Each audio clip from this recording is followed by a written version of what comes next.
Welcome back to Higher Change. We're on chapter 9, your good side. Sometimes we look in the mirror and we're wondering, am I showing my good side?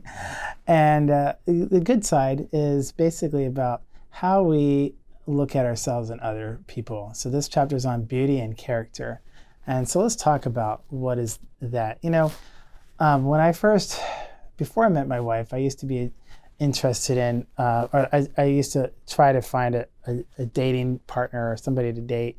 And I used to be interested in all kinds of girls who I thought were attractive on the outside. But then as you get to know people, you start to realize, maybe they're too quiet, so there's not much to talk about, or maybe they talk too much and so you can't get a word in. And, one thing that really attracted me to my wife was, she's beautiful on the outside, but I think that what really set her apart from other people is that she had a good sense of her own self. She had a good character. She she was conservative, but I think that what it said, she dressed conservatively, but what I think it said to me was that, well, she has a really good sense of her own value. She didn't need to prove anything to other people. And she was very respectful of my friends. And I just thought, wow, this person is really beautiful on the inside and out. And she's just a sweet person. People like to be around her. She's hard, I have a hard time telling her no. She's just kind of person that people like to be around. And, something about character and personality that speaks volumes, even more so than external appearances. There's a lot of people in this world who have, they're symmetrical, they're beautiful on the outside, but when you get to know them, they're just not the kind of person you really care to really spend time around. Unfortunately, too many people who are beautiful or grow up beautiful only grow up to think about themselves, and they don't know what it's like to think about other people and to care about other people. They're entitled and selfish, and they're just not the kind of person you want to spend time with, right? And so something about personality, personality is just so much more important when you get to want to know somebody. And my advice for people who are looking for somebody to date is find somebody who you really like to be around, somebody who's a good friend, not so much about external appearances. So that's the message of today. But we're also looking at what is beauty in general.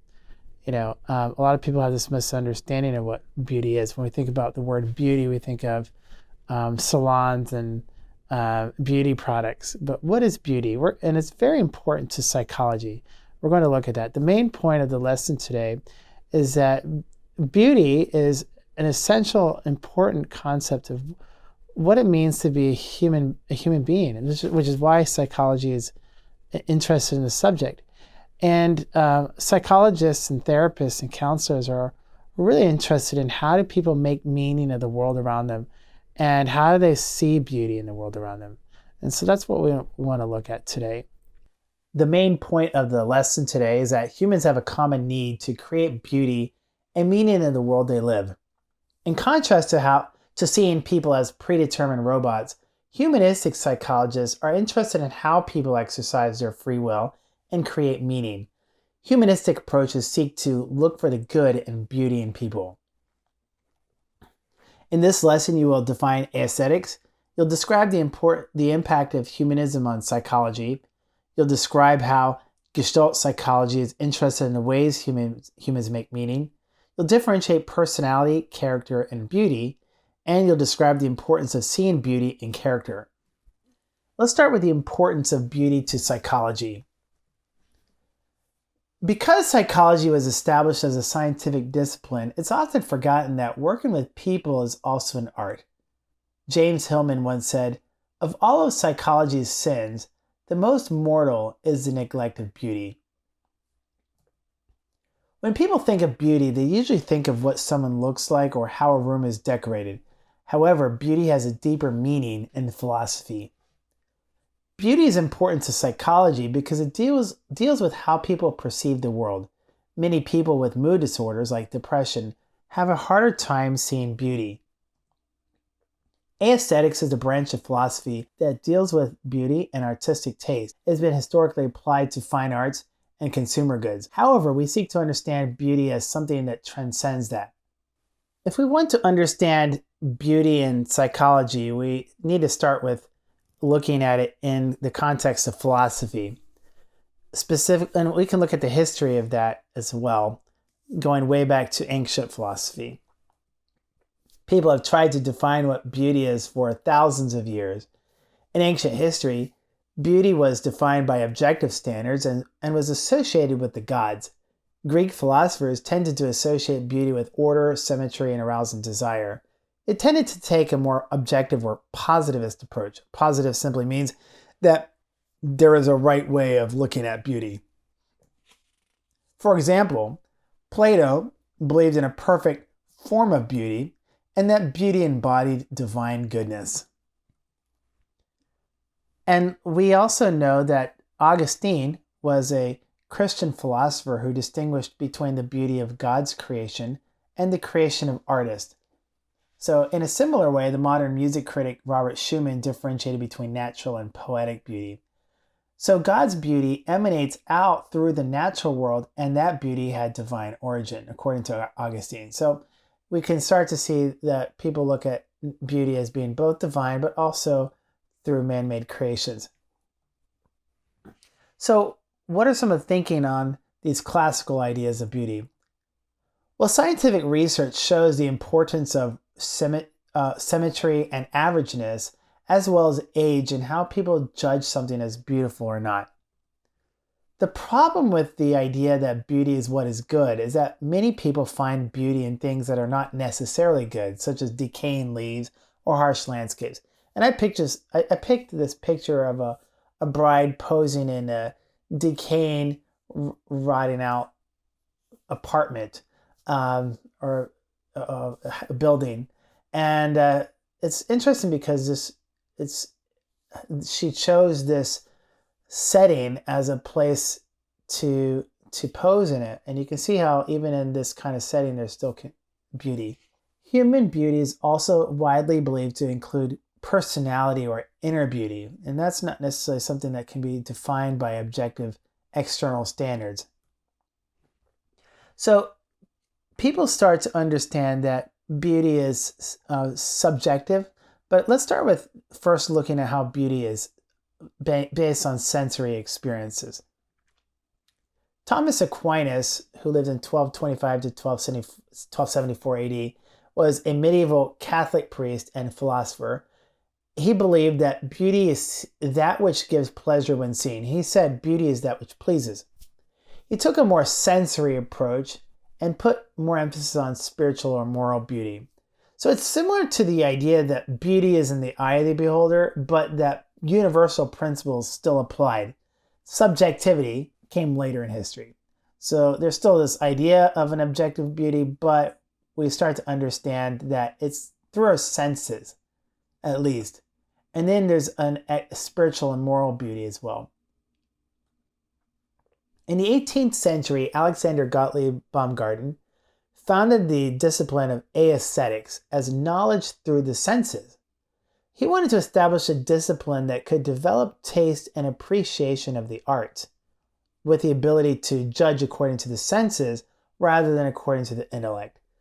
So he's trying to create this science, I guess, of trying to judge critically things that can be received through the senses and make it like a science, at least according to how people critically analyze these things.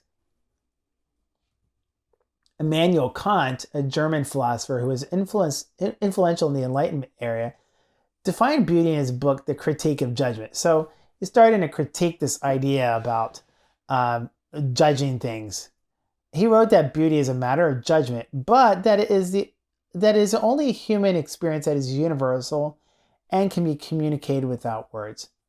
So we still see this idea of critiquing things. And Kant had a narrow idea of beauty in that the object must be pleasing for its own sake, like others have said before. Not because we have an interest in it, though. So it has its own objective pleasing quality. Kant wrote, "The agreeable is what gratifies a man, the beautiful, what simply pleases him, and the good, what is esteemed or approved, that on which he sets an objective worth." Now, Kant differentiated beauty from other things in that it stood outside of logical reasoning. So this seems like an interesting step here. It's not something that can be merely intellectual. However, he did create an arbitrary distinction between the emotional and logical sides of our minds. In other words, beauty can be both logical and emotional. Beauty, you can find beauty in sciences. It doesn't have to be necessarily emotional. You can find beauty in things that are, just like science. Science can be beautiful as well, especially when you look at the laws of nature and the laws of math, things like that. It can be beautiful even if it doesn't strike an emotional response, but that there is oftentimes both together. And I think that's important clarification. Let's look at beauty in psychology. The early psychologists took a practical approach. So we'll look at how people took a practical approach to beauty first. Early psychologists like William James in his book Principles of Psychology and John Dewey in his book The Art as an Experience had a more pragmatic approach to beauty. Pragmatic meaning practical, thus pragmatist aesthetics.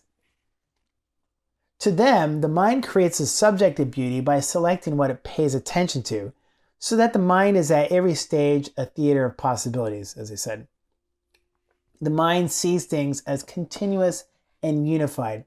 So if we take a look at this picture with a tree in it, we would look at how did someone decide this was beautiful? Someone saw this tree and how it was standing against the backdrop of a sky. This tree stands by itself on a hill, and it has beauty. But who decided? How did one decide that this was beautiful to portray? And the mind sees this as continuous and unified. It's by itself. If you broke it apart, like if you just looked at the tree by itself or the hill by itself, it wouldn't be pretty. But putting it together, it is more beautiful combined. So the mind sees things as a unified whole. According to James, most of our sensory perceptions are evaluative judgments. Much of what we consider beautiful is due to the pleasing emotions that it causes. So again, we're going back to the idea of Kant and others before that we've seen in philosophy, that beauty is about what is pleasing. But now they're talking more about emotions, since we're talking about psychology. So it creates pleasing emotions. In James' functional psychology, remember, functional psychology was based on Darwinian evolution in the sense that it looks at how the mind serves adaptive purposes. So where does beauty fit into that? So in his functional psychology, he believed that what causes pleasing emotions are due to a combination of evolutionary adaptation and the socio-cultural environment, as well as personal experience. So James saw beauty as functional and practical, or serving a purpose. Darwin observed that animals and humans spend a lot of energy producing art and beauty. And so going back to that purpose, as William James thought, he looked at the purpose of these things. But interestingly, Darwin asked the question of, well, for what purpose is beauty and art created by humans? So he would probably say that perhaps humans have a need or purpose to create beauty. And that's how humans find fulfillment, is when they're creating beauty in their world. And so that's why people do art and things like that. So that was one approach that looked at beauty and things like that from a practical approach.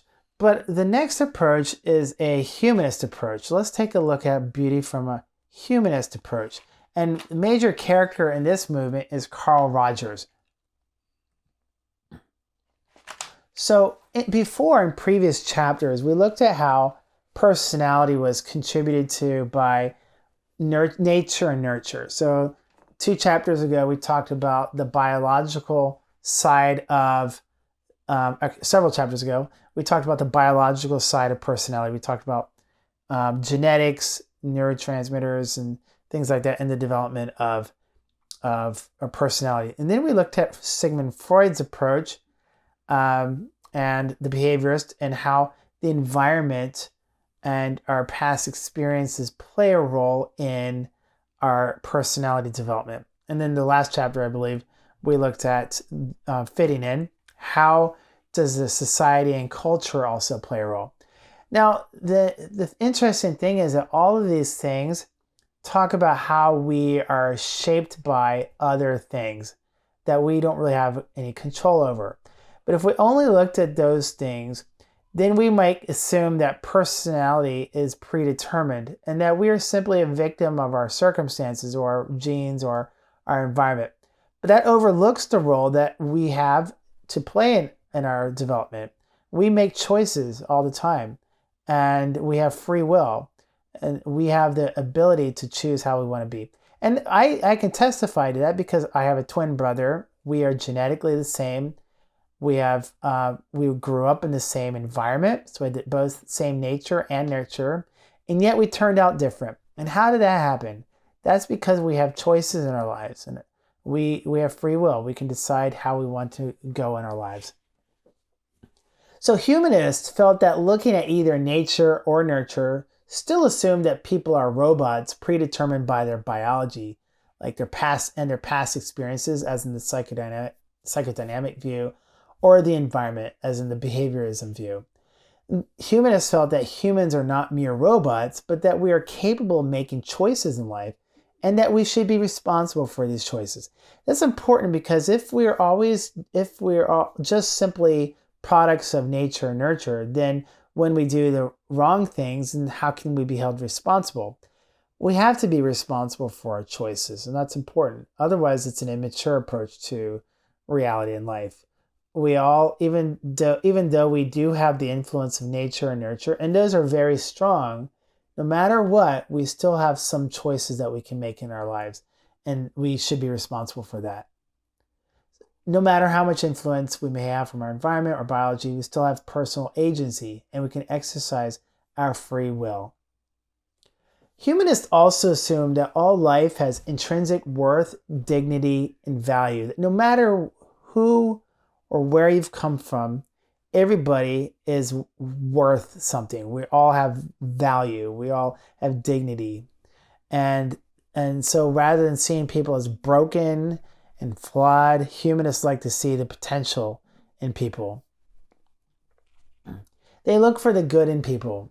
Rather than looking at the glass as half empty, they see the glass as half full. They like to be positive in their approach to people. So let's look at some important figures in this. One of the more important figures was Abraham Maslow.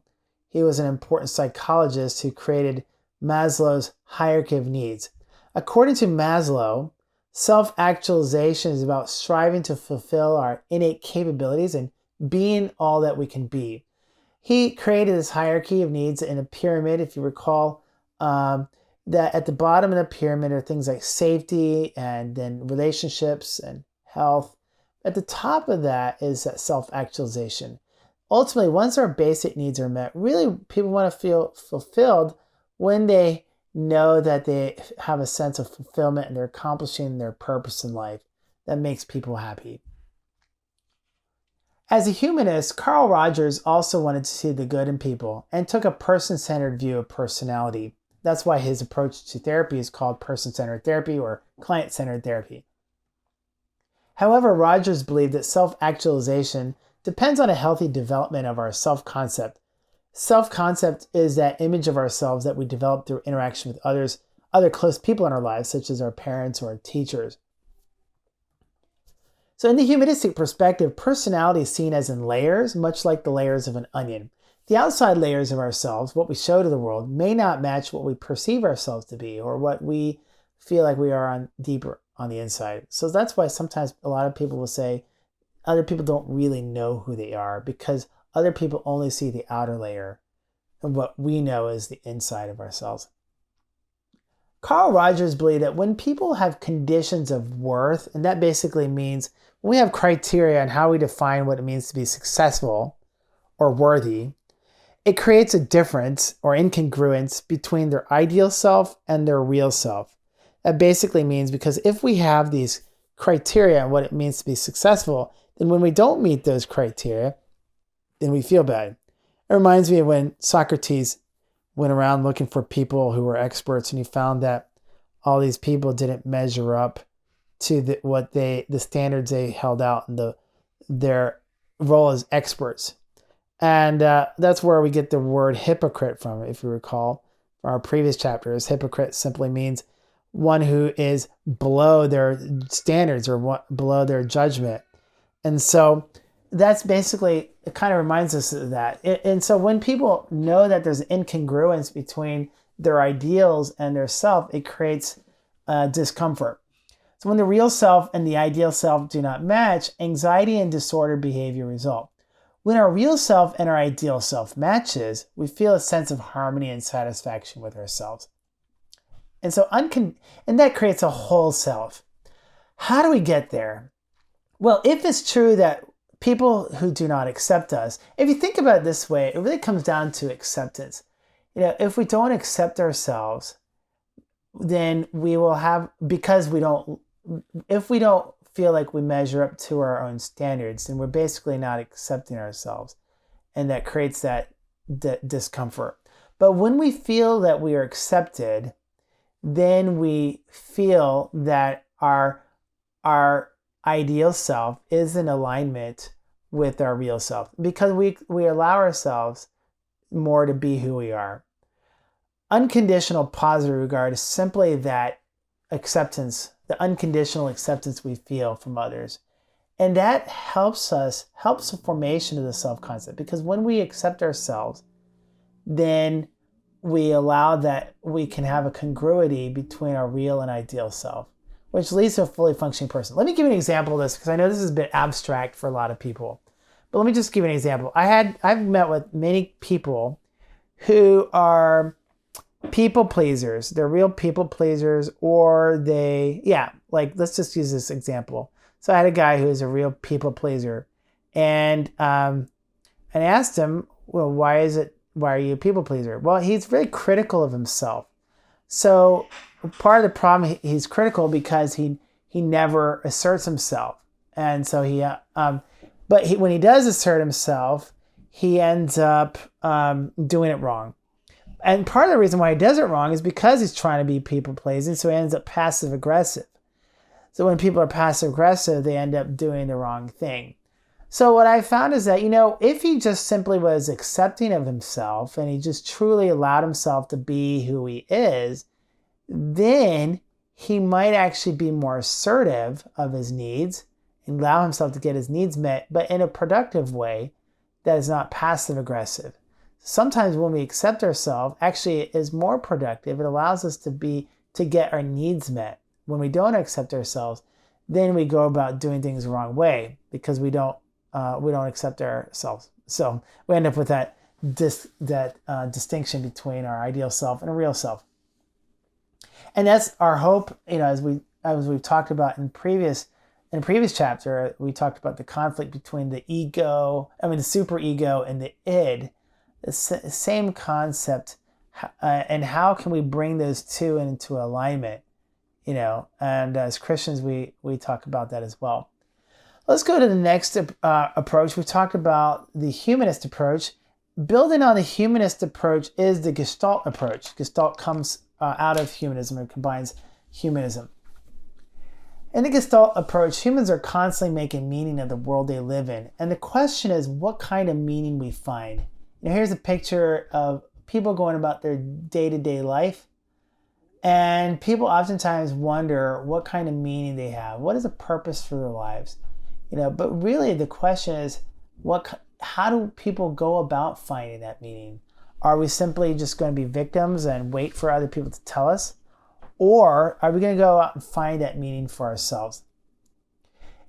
I'm going to show you a picture. This is a classic picture of a woman's side profile. I want you to think about, what do you see first? Is it a beautiful or ugly woman? Gestalt psychologists are very interested in how the mind decides on what to pay attention to. What do you see? Sometimes, and the belief is that if people focus on the negative, then maybe it's because they have a negative mindset. Or if they see beauty, maybe it's because they have a mindset that sees beauty. So that's what Gestalt psychologists are interested in.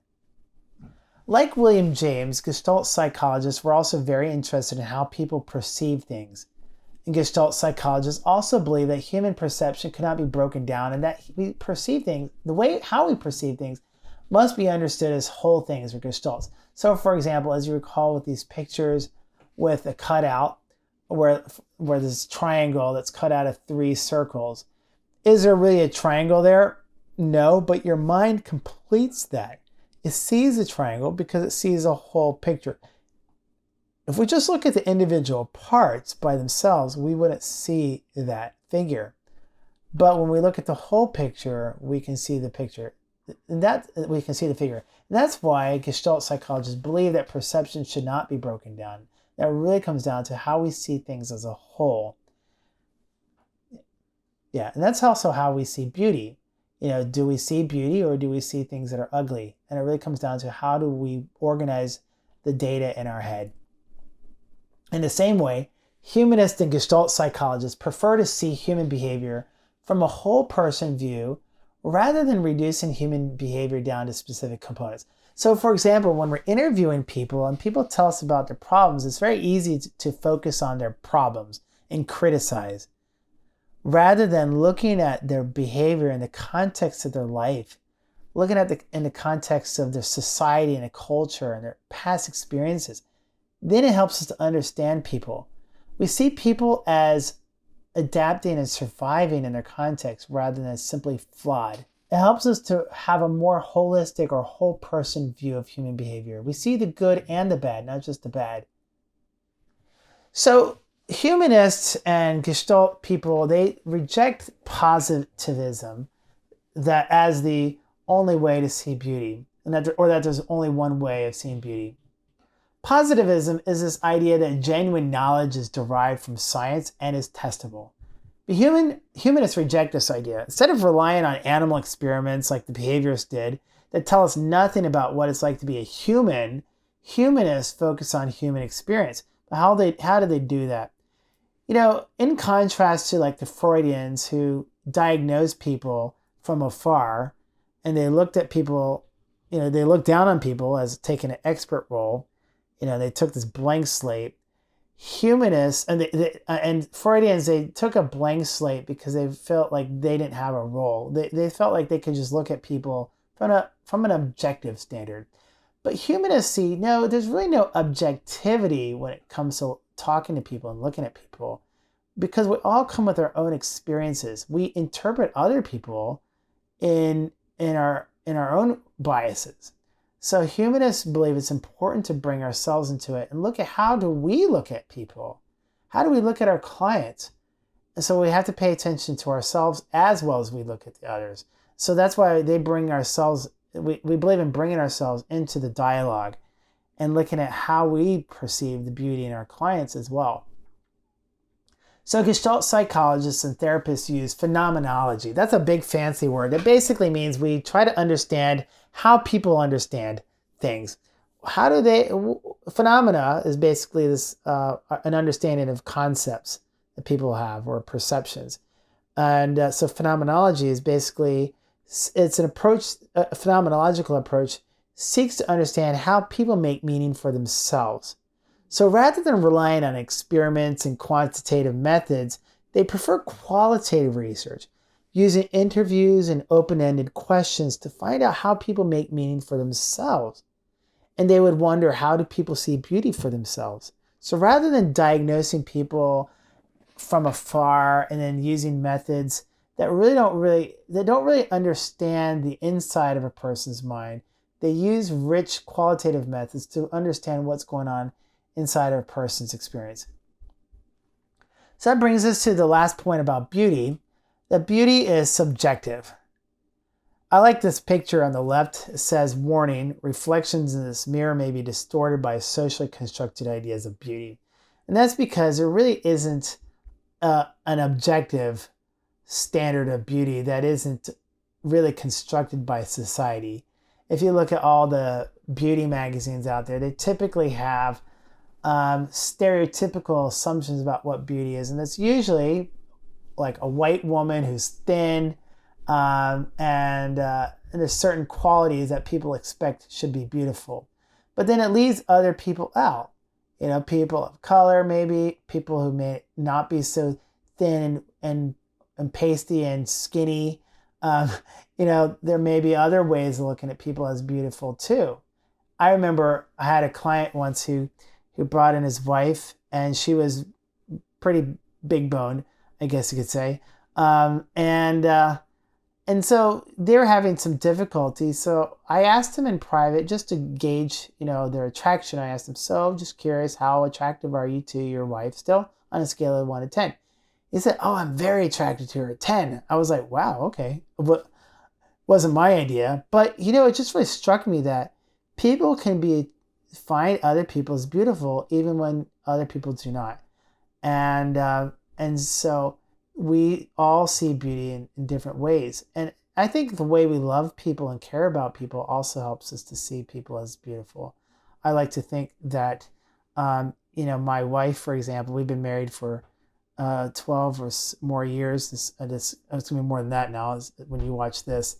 But the reality is that we've been married for a long time, and I think my wife only gets beautiful more and more every year, just as my love for her continues to grow. So beauty is subjective. It's not always defined by what other people think. And I like this quote from Salma Hayek. This is in contrast to the positivist views of beauty. She says, people often say that beauty is in the eye of the beholder. And I say that the most liberating thing about beauty is realizing that you are the beholder. This empowers us to find beauty in places where others have not dared to look, including inside ourselves. I think that's so important. I just want you to think about that. So many people are critical of others, but that means that they're also critical of themselves. When we see beauty in ourselves, it allows us to see beauty in others as well, and vice versa. It's very important. And I think that's related to psychology. And it's a hope of mine for all of my students that they see beauty everywhere, in themselves especially, and in all people, that there's beauty in everybody, even when you don't think there is. But we have that choice. We have the choice to think about and to find the beauty in us. That's why I like that. This empowers us to find beauty in places where others have not dared to look. Even if others do not see beauty in us, we can choose to see beauty in ourselves. Let's talk about personality. So I want to link this back to personality, and because that's what we've been talking about. What is the difference between personality and character? Let's talk about that. As stated before, character consists of value judgments of one's morality and ethics. While personality is on the outside of a person, character is on the inside of a person. Some think of character as how we use our personality. So it's important to know that personality and character are different. While we can readily detect someone's personality, the only way we can really determine someone's character is with time. That's the only way to really know how people respond in different situations. You can't really get to know someone's integrity or if they're trustworthy by how they respond to a questionnaire or a personality inventory. It's just not possible. I mean, people can fake their way through a test, So how do you really get to know somebody's character, their integrity, and if they're trustworthy? The only way they can do that is through time. That's one of the reasons why it's important to take your time when you're dating somebody. You might readily detect their personality quickly, and you might have great personality. Your personalities might mesh very well, but that doesn't necessarily tell you that their character is somebody you want to be with. Many people don't realize until after they've gone through some crisis what the other person's truly like when they're under stress. Many people are very charming when you get to know them or when you meet them, but then they discover that they're unfaithful or that they're liars or that they cheat and that sort of thing. But that you wouldn't know until after you've been together for some time. So sometimes it's good to wait and let time reveal people who they really are. Let's talk about the difference between beauty and character. We talk about character and personality. How's beauty and character, how do they relate to each other? Well, we're often attracted to people who are outgoing and physically healthy, so beautiful people. Yet when we get to know the person, like I was saying, we may not like them after all. So what good is having beauty if there's no character? Beauty without character really is meaningless. So therefore, I would argue that, and many other people would believe, is that character is what makes us beautiful. And I'd like to talk about the beauty of character. In traditional psychology, character was considered to be synonymous with people's personality disorders or defects. The problem with the traditional approach is that it's judgmental, and it overlooks past experiences that people have gone through, such as child abuse or family violence that they've suffered. It looks at people as flawed and forever broken, rather than seeing people as adapting and surviving in harsh environments. Like, for example, I once met a woman who cut off her family. She no longer talked to some of her family members. It was very easy for us to judge her and criticize her actions. But when I understood that she had been through a lot, she'd been abused by people, things like that, then I started to understand she needed a space. She needed to know that she can say no, and she needed to get away so that she could heal, and then she could come back on her own terms. And so I realized that this is what she needed for herself. Now, obviously, she may not want to stay in that place for the rest of her life because that may not be necessarily good, but it helps us to at least understand and empathize with the choice she made, because in that moment, that's what she needed. That's what she needs to survive. And that's a good thing. It actually shows that she's strong and capable, and she makes choices. Let me give you another example of this. I think this is also a good one. I had met a young lady who had been abused. She'd been actually sexually assaulted by multiple people when she was a young teenager, which is a sad story. Otherwise, this is a person who had so much beauty to her, and but she had been traumatized so much, and so she took up drinking and doing drugs, because she had been exposed to it. And so, she she became an alcoholic, and she and she really went into that bad, and then she ended up in a rehab. It's very easy for people to say, oh my goodness, this person's an alcoholic, they're a drug addict, and look at this person as flawed. But when I realized that she had been a victim like what she had gone through, it made me realize that she didn't know any other coping strategies. This was all she knew. And when she was a young teenager, she needed something that would help medicate the pain. And no one had taught her, no one was able to help her cope. So she turned to alcohol because it was the one thing she knew how to help her numb the pain. Of course, there was negative consequences for it, but in the moment, it worked. It helped her survive. Now, of course, we want her to get off the substances. It wasn't helpful in the long run. In fact, it damaged her even more. But rather than focusing on the negatives, I want to also look at how people are resilient and they're survivors. And they do what they know. They do the best they can given their circumstances. And that's good. That's how humans survive. And then she sought help so she can come out of that. I know many people who are victims of abuse, but the good thing is that we don't have to be victims forever. We can choose to rise above our circumstances, and we can choose to be leaders instead of followers. We can choose to make the best of our circumstances, and that's what almost all of us are doing to some extent. We're doing the best we can given our circumstances. So the humanistic view reacted to the negativity of psychoanalysis and the fatalistic determinism of biological and behavioral approaches. We're not robots. We have abilities to to think and reason and choose, and we survive given our circumstances. So instead of focusing on the negative stuff, they choose to focus on the innate goodness of people and the traits that make us uniquely human. But that's just taking a look at how people are beautiful. I hope that all my students can see the beauty in themselves and around them. So in this lesson, we've looked at some theories about beauty. First of all, we looked at how the ancient classical Greeks thought of beauty as something that was objective and that was divine. And then later, people continued this positivist idea that beauty is about meeting certain objective standards. We started to understand, though, that beauty is seen through the senses, which is really important because when we understand that it's a sensory experience, we start to understand that everybody may see things differently. And so that's where humanists come in. They start to understand, how do humans make meaning and perceive meaning in the world around them? And Gestalt therapists and Gestalt psychologists who build on humanist ideas, they're also interested in how do people make meaning and how do they see beauty and around them. And that also takes us to the subject of the differences between personality and character, and the difference between beauty and character, which is more important. And we can see beauty in character, which is even ideal.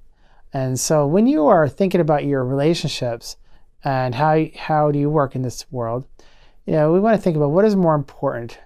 Do we want to put emphasis on externals, or do we want to emphasize things that really matter, things that attract people to us? And it's not just superficial, skin deep appearances, but it's about how do we relate to people and how do we see beauty in people around us. And honestly, when we are looking for beauty in others, then people will like us better too.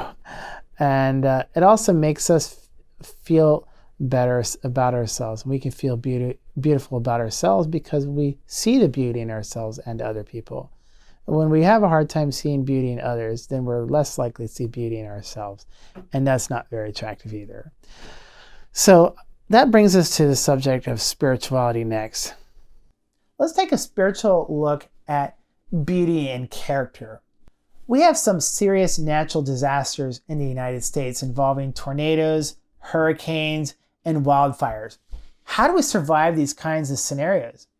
It starts with preparation. Montecito is a beautiful, luxurious beach town in Southern California near Santa Barbara. It's situated along the Pacific coast and the nearby mountains, and it's home to wealthy people, including Oprah Winfrey.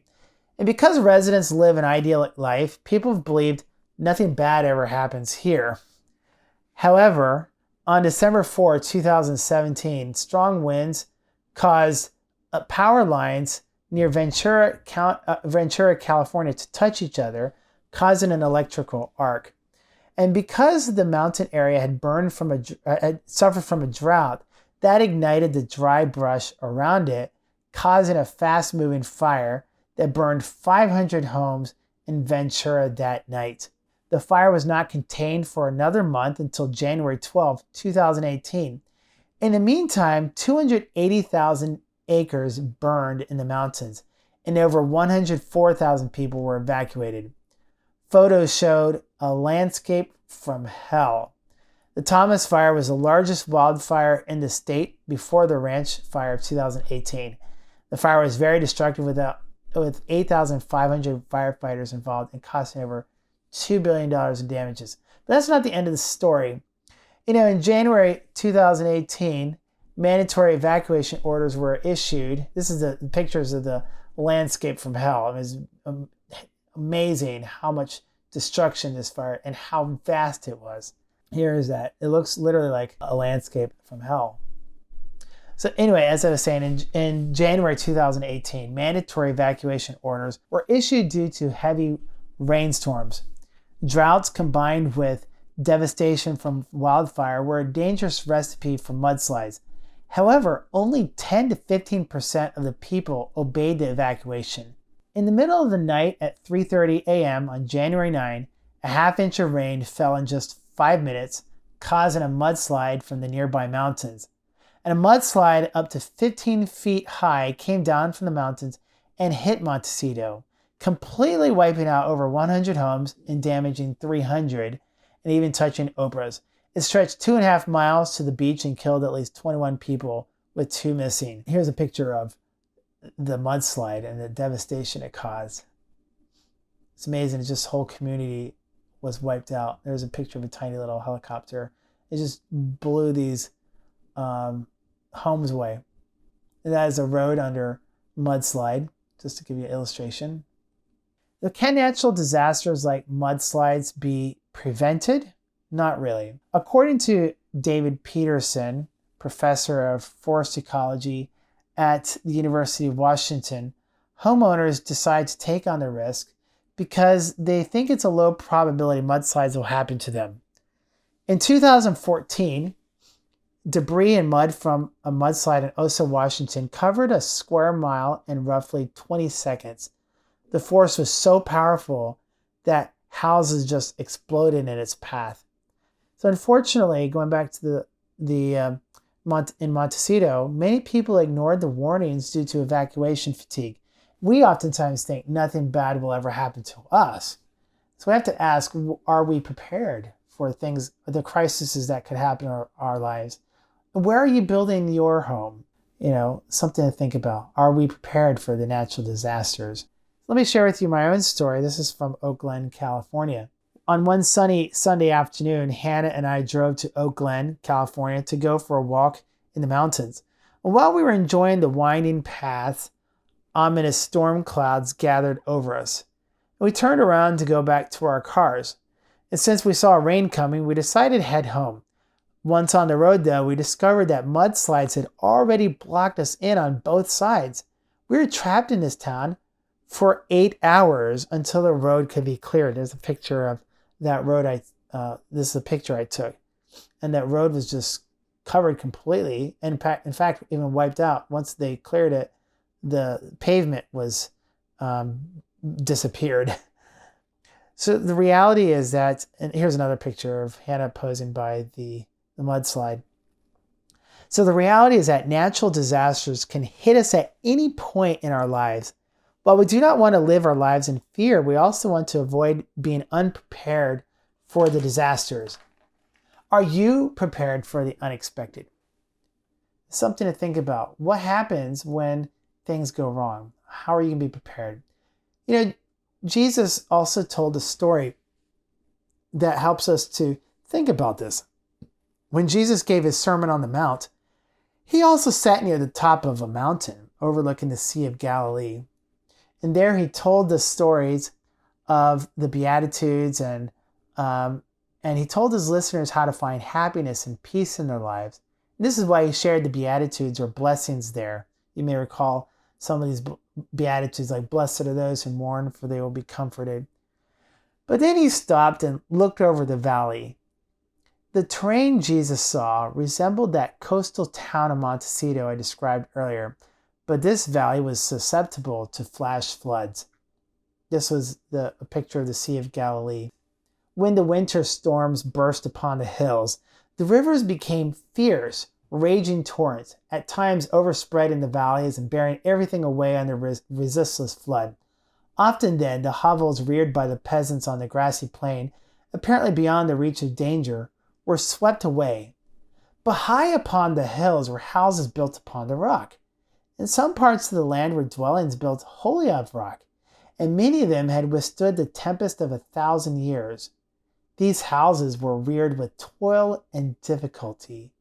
They were not easy of access, and their location appeared less inviting than the grassy plain. But they were founded upon the rock, and wind and flood and tempest beat upon them in vain. So this is the context in which Jesus tells his story. Where would you build, just think, as you think about that setting, where would you build your house?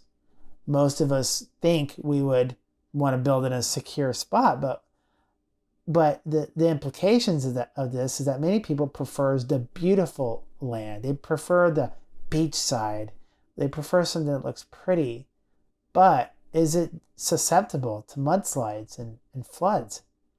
where do you think is best to build? Do you think you should go for the beautiful scenery or the uninviting scenery? Which is better for you? Something to think about. So Jesus tells this story, this parable. He says, therefore, whoever hears these sayings of mine and does them, I will liken him to a wise man who built his house on the rock. And the rain descended, the floods came, and the winds blew and beat on that house. And it did not fall, for it was founded on the rock. But everyone who hears these sayings of mine and does not do them will be like a foolish man who built his house on the sand. And the rain descended, the floods came, and the winds blew and beat on the house, and it fell. And great was its fall. What do you think is the best foundation? Where would you build? Would you prefer to build along the beautiful coastline knowing it could be in danger? Or would you prefer to build on high ground, but on rocky terrain that does not look as inviting? We should be careful, though, because what may appear to be beautiful may not always be better. With all the evil and disasters in the world around us, sometimes it's hard to see what really is beautiful around us too. So, where do we find that beauty? What do you think is the most secure place? Brings us to the subject of true beauty. Geologists can see beauty in rocks that others cannot see. For example, we might find a round rock that has a rough, bumpy surface. If you didn't know what you're looking for, you might think this is a regular rock on the outside. But geologists know what to look for. And if they cut this open, you discover that it's really beautiful on the inside. And it's lots of beautiful crystals. And this one is worth $400. It's really expensive. You wouldn't know that if you just looked at on the outside. You might just pass this by. But look how beautiful this is. And this says that there's a lot of hidden beauty in this world. In the same way, diamonds are also found by looking through dirt. Too often, we dig in dirt while overlooking the gems and diamonds there. Christianity has historically put its emphasis on the inadequacy and brokenness of humanity, and understandably so, because it emphasizes the need for a savior as antidote to our legalistic efforts to save ourselves. However, it has also often left people wallowing in the dirt emotionally. We should also remember to look for the jewels inside. There is still good in humanity too. The Bible says that humans were created in His own image. That image of God also reflects God's creative capacity, and therefore humans can also create beauty too. The image of God also reflects humanity's capacity for loving relationships. These are the essences of what it means to be human. Even when we are broken by sin and we look like normal rocks on the outside, we still have precious treasures inside each of us. It reminds me of how Jesus saw the beauty and the treasures in each of us. He invited Himself to the house of a tax collector that was very unpopular, Zacchaeus, because He saw something in him. He saw the potential in him.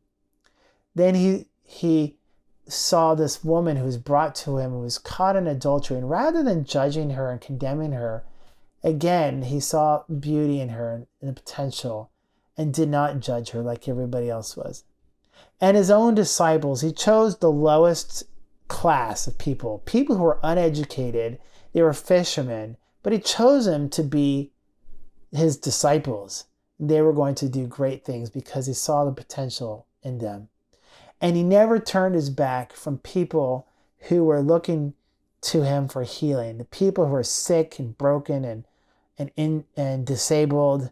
He saw the beauty in each of them, and that all had inherent worth and dignity. I think that's so beautiful to know, precious to know. Discovering and cherishing the treasures in each of us and in others can be healing for us.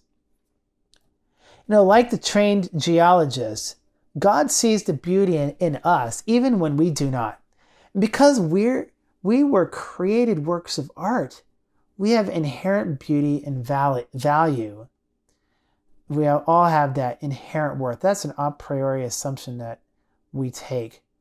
Psalms 19:1 says, "The heavens declare the glory of God. The skies proclaim the work of his hands.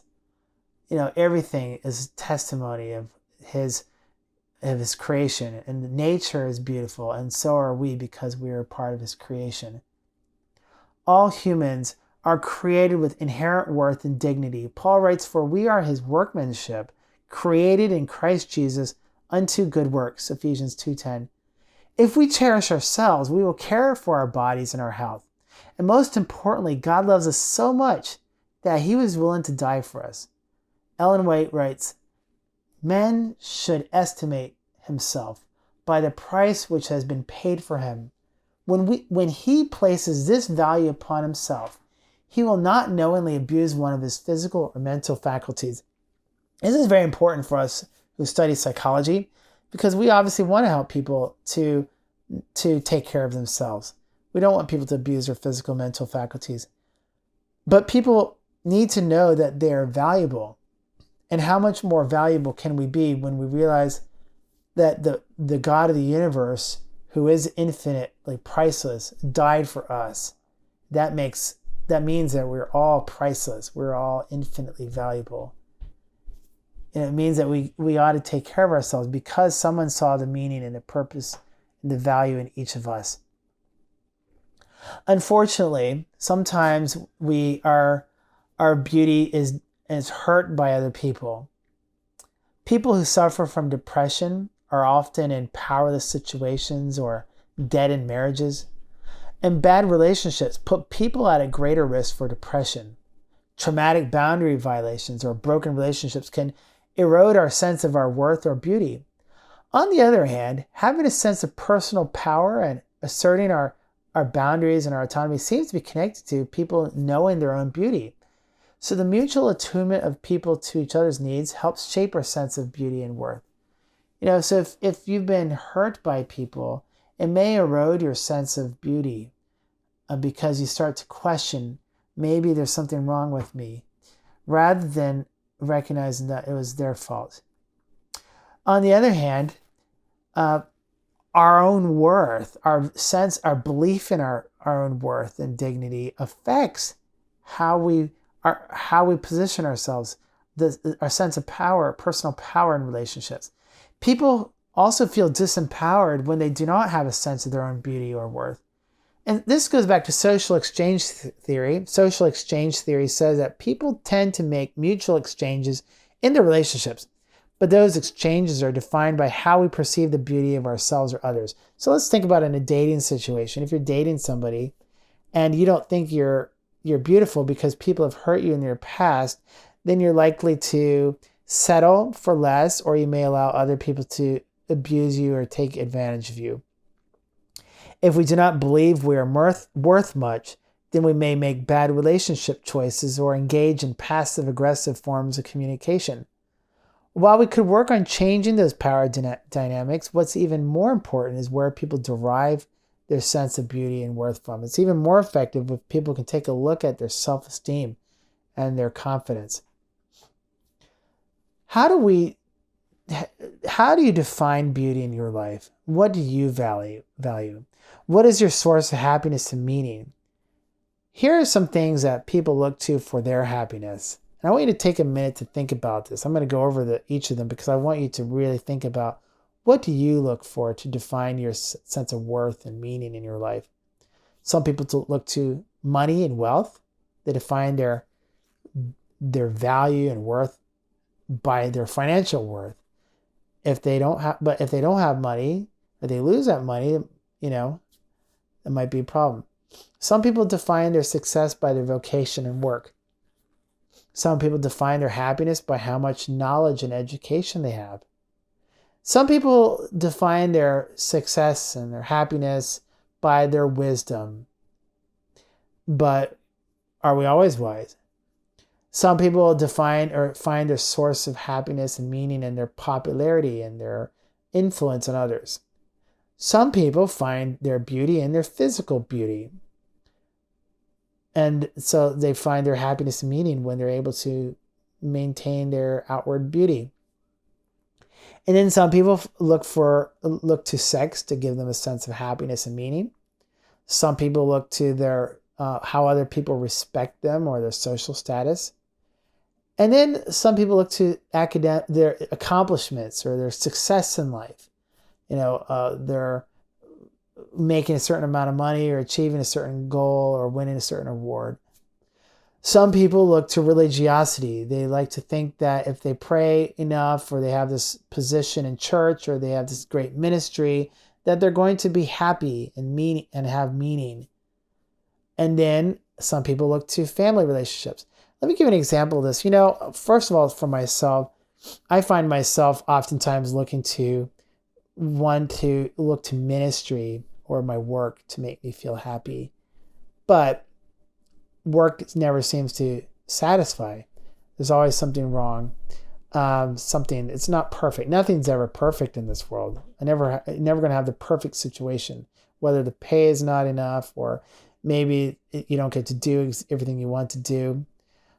Maybe I like to look to ministry opportunities and service and religion. The downside about that is that what happens when things go wrong or they don't go as well as you'd like to see. And sometimes we take, the downside is sometimes I take things on myself that I need to leave to God. Let me share with you another story about somebody else. This is, I was talking to a woman who wanted to adopt some children, and she was not being successful at it because for some reason it wasn't working out, and she was really sad. And I asked her why it was so important to her, and she said, well, growing up, she had siblings that she helped care for. She was essentially parentified at a young age. And so she learned that that's how she felt like she had a sense of meaning and purpose and value in her life. Then I asked her, well, I'm just curious, have you ever had a sense of value and meaning and purpose just for being you, not because you're a parent? And when I asked her that, it struck her, and then she cried. She said to me, no, I've never felt like I've had any value just for being me. And so we talked about, her spirituality and what could give her that sense of meaning or purpose in her life again, just for being her, not because of something she had to do or achieve. And the last one is health. Some people like to exercise or they like to get into health, which are great things. All of these things are really great if you really think about it. There's nothing wrong with any of them. Absolutely nothing wrong with any of these. The question is, do we base our happiness and meaning in these things? And what would happen if we do? It raises the question of, is there a danger that we could be trying to pick ourselves up by our bootstraps? In other words, if we decide to define beauty and worth based on our own efforts to make ourselves beautiful or worthy, is it not like trying to pick yourself up by your own bootstraps? In other words, what happens if we can't do it because we're not able to for whatever reason?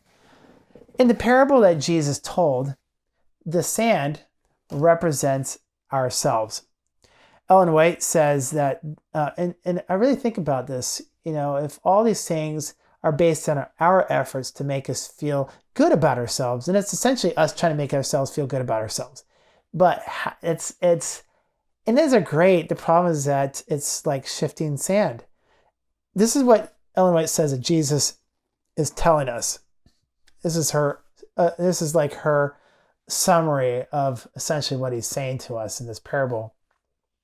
Self is but shifting sand. If you build on human theories and inventions, your house will fall.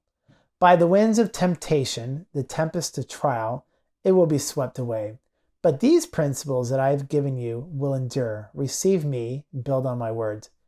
That's interesting. He's saying, she says, if you build on human theories and inventions. Well, of course, psychology is all about human theories. Are we saying that we shouldn't learn psychology? No. I mean, I love human theories. Don't get me wrong. There's nothing wrong with that. The question is, if that's all you got, then what happens when you fail yourself. And let me continue on. This will become more clear, hopefully. She says that Jesus is essentially also saying every building erected on other foundation than God's word will fall. He who builds on the foundation of human ideas and opinions, of forms and ceremonies of man's invention, or any works that he can do independently of the grace of Christ, is erecting his structure of character upon the shifting sand. The fierce tempest of temptation will sweep away the sandy foundation and leave his house a wreck on the shores of time. Now, don't get me wrong, I love human theories and human ideas and opinions, as this course focuses a lot on that. The thing is that if we do not have God, then that is the best we can do sometimes. Maybe that's all we got. And maybe that's all you got, right? The challenge, though, is that when we go through hard times or make mistakes, then it becomes really hard sometimes to still see the beauty in us and around us.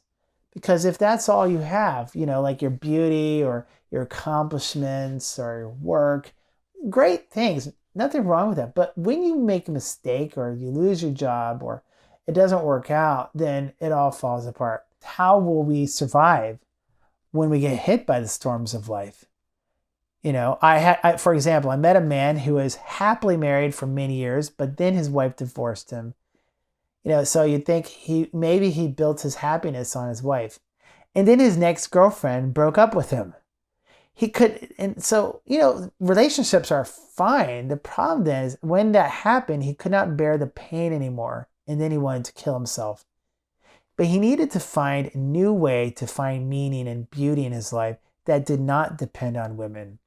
Whatever people use to define something as beautiful or someone as beautiful will unfortunately limit them. That's due to what we call resource scarcity or conflict theory. Because if you depend on something, then it's going to limit you. If we depend on something to define us as valuable, then anytime something else comes along that threatens that, then we go into our defensive strategies. And when we become focused on ourselves, we stop caring about the people around us, and then that just makes more problems for us.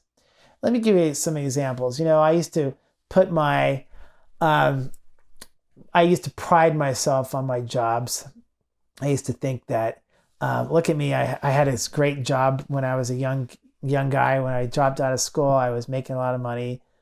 And I made my identity on that. My happiness was in money.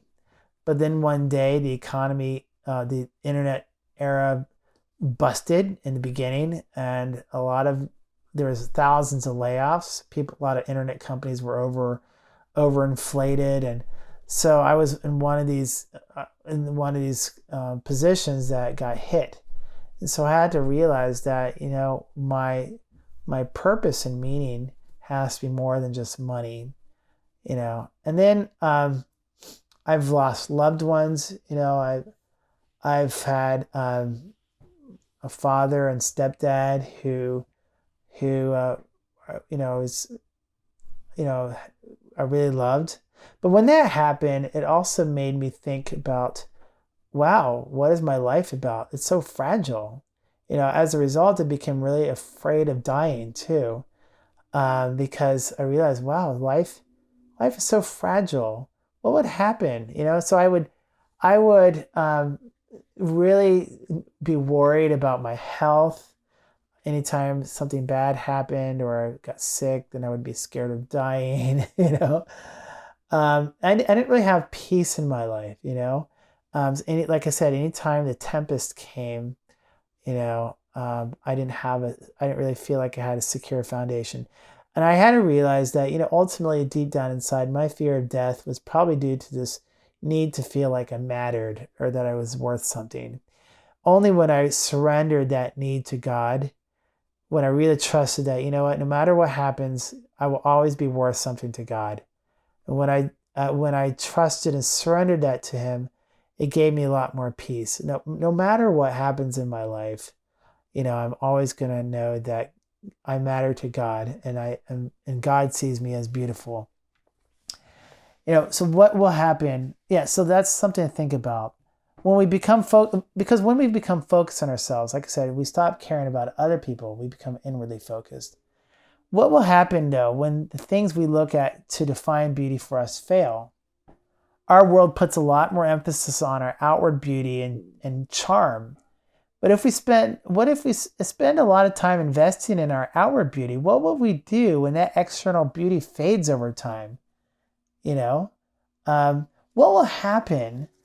Like with my client who lost his wife and his girlfriend, became suicidal. What will happen when you lose the thing that makes you happy? What do you have to stand on? If it's knowledge and education, great. It's hard to lose your knowledge and education, but what if you discover that you don't know enough? Will you always be in school? Some people are constantly chasing relationships to make themselves feel better, but then they don't work out, and then it's a constant roller coaster. And some people are never satisfied with their accomplishments. Always has to be something else. And so there's always a possibility that we can lose that very thing that makes us happy. Like I said, beauty can fade. And so Solomon reminds us that charm can be deceptive and beauty doesn't last. But a woman who fears and reverences God shall be greatly praised. And another problem is that an ugly character can detract from that. As a proverb says, like a gold ring in a pig's snout is a beautiful woman who shows no discretion. So when people get to really know us, they may not want to stick around. So are we the kind of person that people want to be around? So on a side note, just so you know, I'm going to talk about beauty of character next. But I want to say, first of all, on a side note, religious people, especially Christians, have too often twisted the scriptures in order to shame women for not dressing a specific way. When people hear the word modesty, for example, they automatically have an image in their head of women covering up. And when we read the Bible in context, we realize that the point was not to focus on how women dress, okay?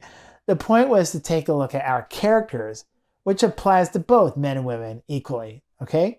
So I want to show you this text, but I want you to keep that in mind. This is what Peter writes. Peter writes, your beauty should not come from an outward adornment, such as elaborate hairstyles and the wearing of gold jewelry or fine clothes. Again, don't focus on, this is not about women here, okay?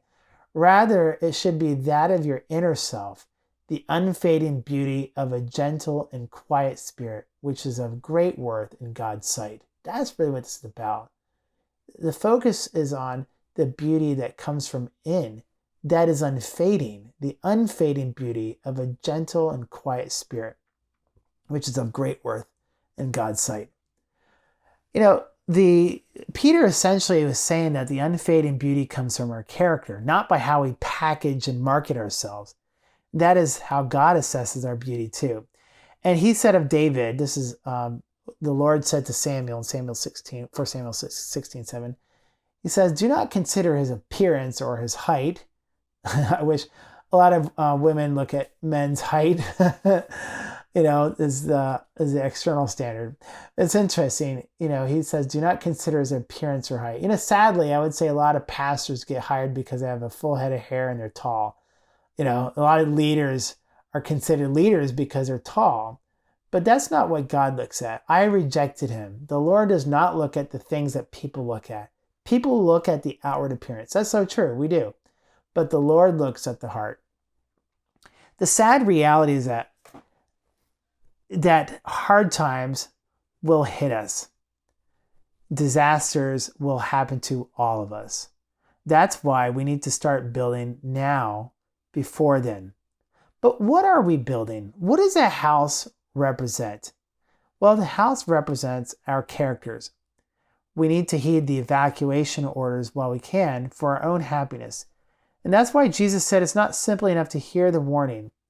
We have to start building our character. We want to build a beautiful character. And that's for our own happiness. If we want to endure the tempest of life, then we need to start building out.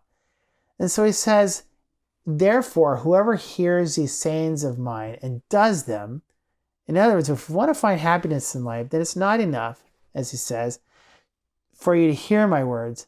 By obedience, you must make them the foundation of your character. It would do us all good to consider the importance of having a truly beautiful character rather than mere appearances. In a time when the world is full of hate, if you think about, the Christian world, even the world in general, and including Christians, have got caught up in hatred of people. Lots of bigotry in this world, and they're nothing like representations of Christ. The world needs people who will stand to love others instead. This should be the primary goal of our approach to relationships, our approach to our healthcare and our education systems. And that's why Ellen White has written much on the subject of character, which is compiled into the volumes of Mind, Character, and Personality. That's why it's called that, Mind, Character, and Personality. In one of her most significant statements on education, she writes this: true education does not ignore the value of scientific knowledge or literary acquirements. I think it's very affirming of science here. It's not ignoring that. But above information, it values power in a broad sense. Above power, goodness. Above intellectual acquirements, character. The world does not so much need men of great intellect as of noble character. It needs men in whom ability is controlled by steadfast principle. In terms of effective health care, she says, the pleasant disposition, the beautiful character the Lord will use to bring blessing to the sick. A happy personality and character has a healing influence on people around us. She says, of all the things that are sought, cherished, and cultivated, there's nothing so valuable in the sight of God as a pure heart, a disposition imbued with thankfulness and peace. Character development should be our highest priority. She writes, no other science is equal to that which develops in the life of the student the character of God. Again and again, character should be our priority in health and education. But as important as building our character is, it's even more important to remember the foundation that it is built on. It is not the building of character that provides the safety during the storms and mudslides, but rather the rock that it is built on. If we build it on ourselves, then it is shifting sand, because we all make mistakes. I remember a friend telling me once, I try to forgive myself, but it's not enough. I'm just sweeping it under the rug. And I said to him, well, you're right. It is just sweeping it under the rug. The reality is that when the storms of life hit us, then we may discover that all the best we have to offer in ourselves is not enough. That's when we need to look to the master designer and stand on the rock. What is that rock? It is the unconditional love and grace of God, as seen in Jesus' death on the cross for us. No matter what happens, there is always someone who will see the infinite beauty and worth in us because he created us and died for us. It is, as Jesus said, Paul writes, no other foundation can man lay than that which is laid, which is Jesus Christ. It is on this rock that will see us through the hardships. Are you prepared for the coming tempests in your life? What foundations are you anchored on? Will you merely listen, or will you actually build on the right foundation? Jesus says, on this rock I will build my church, and the gates of Hades will not overcome it. Join us in the next chapter, on chapter 10, as we talk about the chemistry of happiness, biology, and neuropsychology.